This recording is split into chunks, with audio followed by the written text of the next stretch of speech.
Қайырлы күн, достар. Айнұрдың асханасына қош келдіңіздер. Бүгін сіздермен қуырылған бәліш дайындайтын боламын. Салмасына картоп салам. Дәмі өте керемет болып, іші үлпілдек, сырты қытырлақ болып шығады. Қолжетімді заттармен оңай дайындалатын рецепт. Сіздер де дайындап көріңіздер. Және менімен бірге болып, видеоны соңына дейін қарап, арнама тіркеліп алуды ұмытпаңыздар.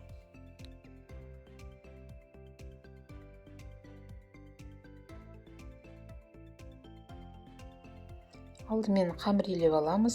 Қамырдың илеу процесін алдыңғы видеодан көрсеңіздер болады. Жылы суға аштығымен қантты ертіп алып, үстіне тұз бен майды құямыз.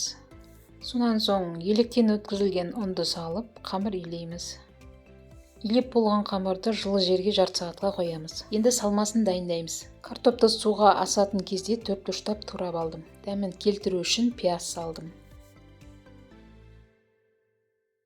Міне піскен картопқа сары май салып езіп аламыз. Салмамыз дайын. Ашыған қамырды бөлшектерге бөліп 75 граммнан тастап аламыз. Астына май жағамыз.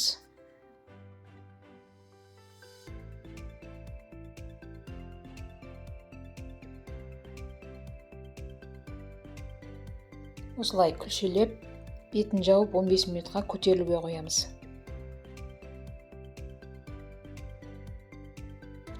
Көтерілген соң қолдың көмегімен шетінен жайып қоя береміз.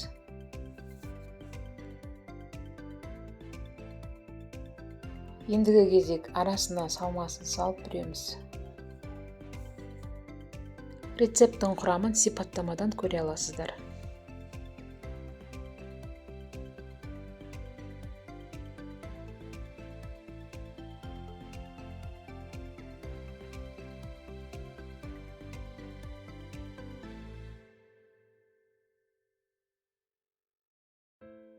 Бір-біріне тигізбей ыдысқа салып аламыз. Әрине қызған майда қызарғанша қуырамыз. Отын орташаға қойып аламыз. Мінекей бәліштеріміз дайын болды. Сіздерге ас болсын. Сіздер де дайындап көріңіздер. Видео ұнаса лайк басып, пікір қалдырып, арнама тіркеліп алыңыздар. Әлі алда оңай рецепттермен бөлісетін боламын.